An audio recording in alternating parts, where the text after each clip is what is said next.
Hello dear friends, आप सभी का स्वागत है चैनल पर एक बार फिर से। फ्रेंड्स, अगर आप बीएससी नर्सिंग करना चाह रहे हैं, पोस्ट बेसिक बीएससी नर्सिंग करना चाह रहे हैं या फिर एमएससी नर्सिंग आप करना चाह रहे हैं, तो यहाँ पर आप सभी लोग को सीनेट 2025-26 का एंट्रेंस देना होगा, जिसके लिए आपको फॉर्म अप्लाई करना होगा। तो फॉर्म कब तक आपके आ जाएंगे, मैंने ऑलरेडी चैनल पेज पर अपना वीडियो एप्लीकेशन फॉर्म के अकॉर्डिंग मैंने आपको दे दिया है। ठीक है, तो कब तक आपके फॉर्म आ जाते हैं तो जा करके वॉच ज़रूर कर लीजिएगा।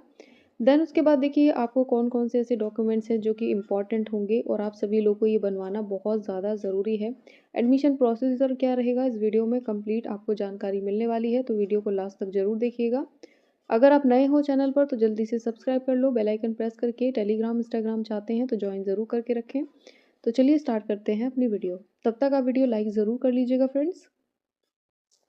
तो ऑफिशियल वेबसाइट पर आ चुके हैं फ्रेंड्स। जैसे कि आप सभी को पता है कि अभी आपके रिसेंट में एडमिशन हुए हैं 2024-25 को लेकर के, तो अभी जो नए फॉर्म आपके अप्लाई होंगे फ्रेंड्स, वो अभी नेक्स्ट ईयर से होने वाले हैं। तो आप सभी लोगों को जानना ज़रूरी है कि कब से आपके फॉर्म अप्लाई होने स्टार्ट होंगे। तो आप सभी लोगों को यहाँ पर देखिए फ्रेंड्स, मैं आपको क्लियर कर देना चाहती हूँ कि जैसे कि आप देख ही पा रहे होंगे कि आपके जो लास्ट ईयर के यहाँ पर BSc nursing, post basic BSc nursing और यहाँ पर आप सभी लोग के लिए एमएससी नर्सिंग की इन्फॉर्मेशन गाइडलाइंस आपको रिलीज़ कर दी जाती हैं। ठीक है, तो इसमें आपकी सारी चीज़ें आपको क्लियर हो जाती हैं। तो जैसे ही इसको डाउनलोड करते हैं तो इसको आप ड्राइव में किसी भी पीडीएफ ओपनर से आप इसको, ठीक है, ओपन कर लीजिएगा और सारी चीज़ें आपको यहाँ पर क्लियर हो पाएंगी। तो मैंने आपको ऑलरेडी बता दिया है फ्रेंड्स, आप सभी लोग के देखिए अप्रैल में फॉर्म आपके रिलीज़ कर दिए जाते हैं। उसके बाद आपका एडमिट कार्ड रिलीज़ हो जाएगा, ठीक है, 5 से 6 दिनों के अंदर ही। उसके बाद जब आपके एप्लीकेशन फॉर्म स्टॉप हो जाते हैं, उसके बाद आपका 5 से 6 दिनों में आपका एडमिट कार्ड आ जाता है। उसके बाद आपके जून में आपका एग्ज़ाम कन्फर्म है, ठीक है। तो ये 2024 और 25 के लिए आपका 14 जून को आपका एग्ज़ाम हुआ था। अगर बात करें 2023-24 की बात करें तो यहाँ पर आपका 4 जून को एग्ज़ाम रहा था, ठीक है। अगर उन्होंने एग्ज़ाम दिया है, कुछ बच्चे ऐसे होंगे जो 4 जून को एग्ज़ाम देने गए होंगे तो उनको याद होगा, ठीक है। तो यहाँ पर एग्ज़ाम आपके जून में ही रहता है, ठीक है, एंट्रेंस आपका जून में ही रहेगा। उसके बाद आपकी क्या होगा, काउंसलिंग प्रोसेस स्टार्ट होती है, ठीक है। तो काउंसलिंग प्रोसीजर में भी आपके साथ बने रहेंगे, तो आपको सब्सक्राइब ज़रूर कर लेना है। तो यहाँ पर देखिए आप सभी लोग को मैं डॉक्यूमेंट्स के बारे में क्लियर बता देती हूँ। फ़ीस क्या रहेगी वो भी आपको यहाँ पर कन्फर्म मैं आपको क्लियर कर दे रही हूँ। तो अगर जनरल और ओबीसी की बात करें तो 3000 का पेमेंट आपको करना होता है। उसके बाद एससी, एसटी और पीडब्ल्यूडी का अगर सर्टिफिकेट आप यूज़ कर रहे हैं तो आपको 2000 का पेमेंट करना होगा, ठीक है। उसी के अलावा यहाँ पर देखिए जो एज क्राइटेरिया रहता है फ्रेंड्स, वो 17 साल के आपके होना ज़रूरी है आपको, क्योंकि आप यहाँ पर देखिए 2025 के लिए फॉर्म अप्लाई कर रहे हैं, तो 2024 को हटा करके 2025 कर लीजिए। तो आपको यहाँ पर 17 साल का होना अनिवार्य है। उसके बाद आपको 45% आपके मार्क्स होने चाहिए आपके इंटरमीडिएट में। आपके जो सब्जेक्ट रहने वाले हैं फिजिक्स, केमिस्ट्री और बायोलॉजी, अगर आपने इसमें 12th पास कर रखा है, ठीक है, इन सब्जेक्ट से आपने 12th पास कर रखा है तो ही आप इस फॉर्म को अप्लाई कर पाओगे। तो ये सारी चीज़ें आपको क्लियर हो गई होंगी। बात करते हैं फ्रेंड्स अपने ओबीसी और ईडब्ल्यूएस के सर्टिफिकेट के बारे में। तो यहाँ पर देखिए आप सभी लोगों को मैं क्लियर कर देती हूँ, 2025 को कर लीजिएगा।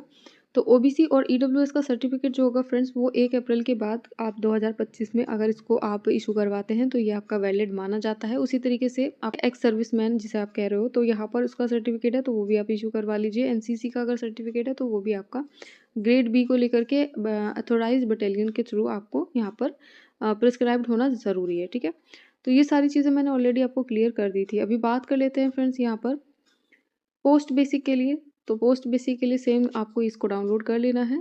सेम प्रोसीजर इसमें भी आपका रहता है, ठीक है, बट आपको जो एग्ज़ाम की डेट रहेगी वो आपको चेंज होगी और आपका जो एप्लीकेशन फॉर्म रहेगा वो सारी चीज़ें देखिए इसमें भी सेम आपको देखने को मिल रहा है। तो ये इसका कुछ कह नहीं सकते हो कि सेम डेट को रहेगा, ठीक है। इस बार अगर सेम है तो नेक्स्ट भी सेम को रहेगा। तो ये चीज़ आपकी बाद की होती हैं। तो एप्लीकेशन आपका कन्फर्म है, वो अप्रैल में आना है, जून में आपका एग्ज़ाम होना है और उसके बाद में आपकी काउंसलिंग प्रोसीजर स्टार्ट होनी है, ठीक है। तो ये सारी चीज़ें सेम रहेंगी। फ़ीस का भी आपका सेम प्रोसीजर रहेगा, ठीक है।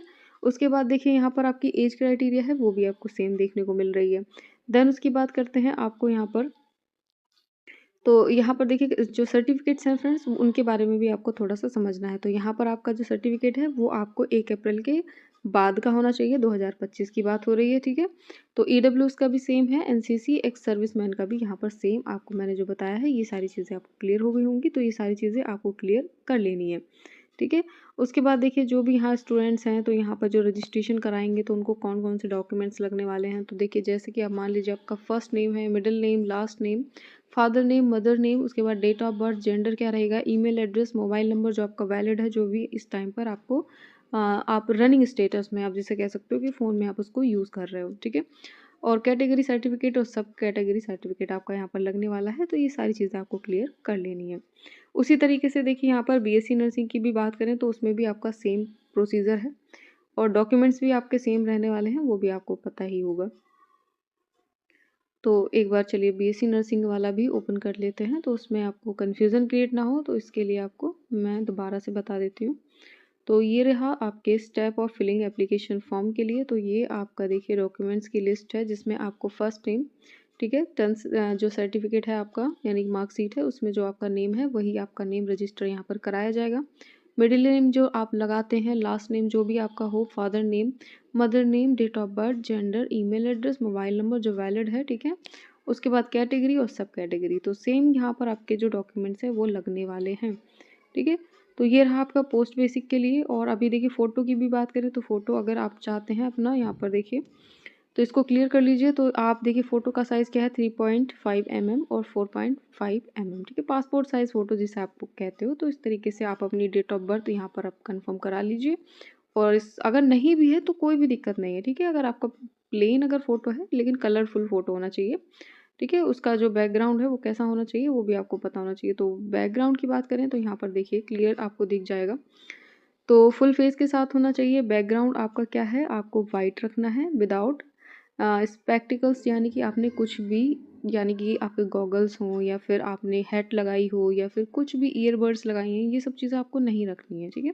यानी कि आपका जो फेस है वो एकदम क्लियर होना चाहिए, ठीक है। ये सारी चीज़ें आपको देखने को मिल गई हैं। ये साइज़ आपका रहेगा फ़ोटो का।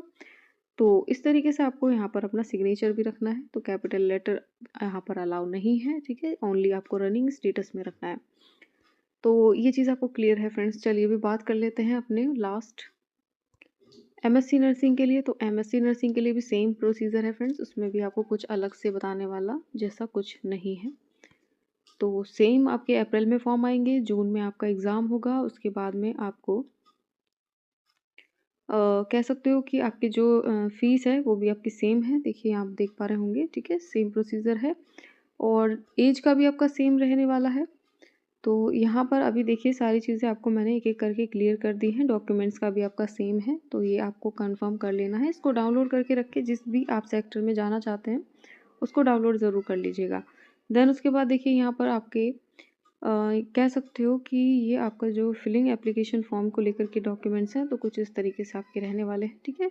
वही first name, middle name, last name, father mother name, date of birth, gender, email address और कैटेगरी, सब कैटेगरी, ठीक है।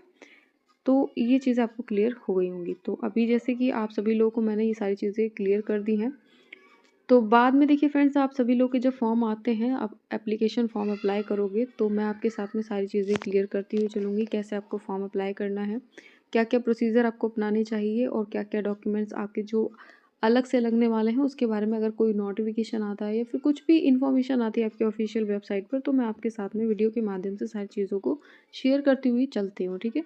तो आप सब्सक्राइब कर लेना, बेल आइकन प्रेस करना। टेलीग्राम, इंस्टाग्राम चाहते हो तो डिस्क्रिप्शन में लिंक मिल जाएगा, वहाँ से आप ज्वाइन कर सकते हो। तो प्रोसीजर आपका कुछ नहीं है फ्रेंड्स, आपको फॉर्म अप्लाई करना है, ठीक है। फर्स्ट स्टेप आपका फॉर्म अप्लाई है, देन उसके बाद आपका एंट्रेंस होगा। एंट्रेंस होने के बाद में आपने सभी लोगों ने काउंसलिंग करानी है, ठीक है। आपकी सीट मैट्रिक्स आएगी, उसमें आपकी कितनी सीटें किस किस सेक्टर में है, यानी गवर्नमेंट में है, प्राइवेट में है।